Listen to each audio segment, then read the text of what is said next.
एक बार की बात है, एक मास्टर ने अपने छात्र को बुलाया और कहा कि वह अपने धनुष निशानेबाजी अभ्यास के दौरान उसे देखने के लिए उसके साथ आए। छात्र पहले ही अपने गुरु को कम से कम 100 बार तीर चलाते हुए देख चुका था, लेकिन फिर भी वह आज्ञाकारी रूप से उसका अनुसरण करता रहा। वे कुछ देर तक जंगल में घूमते रहे, जब तक वे सामान्य स्थान पर नहीं पहुंच गए।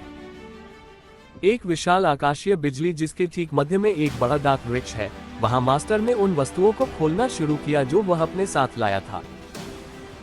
हमेशा की तरह उसने अपना लंबा धनुष और तीर निकाल लिया, और हमेशा की तरह उसने अपनी बेल्ट के नीचे से एक छोटा सा फूल निकाला और उसे यूके की एक शाखा में लगा दिया।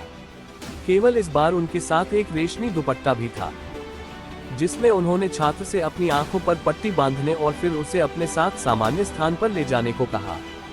पेड़ से 900 फीट से अधिक दूर फिर उसने हमेशा की तरह अपना शॉट लिया।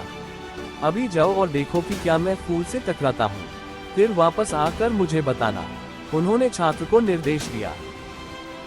जैसे ही वह पेड़ के पास आया, छात्र ने देखा कि न केवल फूल बरकरार था, लेकिन वह तीर अभी भी विशाल ओक पर नहीं लगा था और कहीं दिखाई नहीं दे रहा था। असमंजस में वह अपने मालिक के पास वापस गया। उसे समझ नहीं आ रहा था कि वह उसे कैसे बताए कि उसने क्या देखा।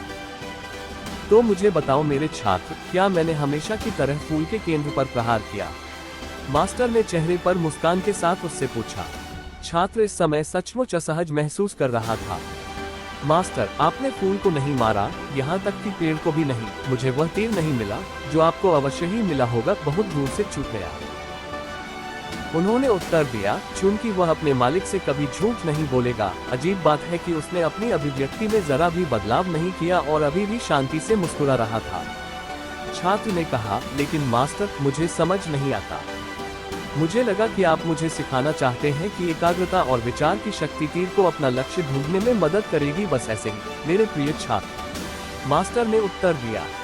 वह उसकी बातों से प्रसन्न प्रतीत हो रहा था। लेकिन आप कभी भी ऐसे लक्ष्य को नहीं मारेंगे जिसे आप देख न सके। आप जीवन में देखें, अपने जीवन में अपने लक्ष्य तक पहुंचने के लिए, जहां आप जीवन में होना चाहते हैं, वहां पहुंचने के लिए आपको पहले इसे देखना होगा। तुम्हें अपना लक्ष्य देखना होगा, तुम्हें अपना लक्ष्य देखना होगा, अन्यथा दुनिया में विचार की सारी एकाग्रता और शक्ति आपको अपने लक्ष्य से चूक कर देगी, क्योंकि तुम इसे देख नहीं सकते। इसलिए अपनी आंखें खोलो और देखें कि आप जीवन में कहां जाना चाहते हैं।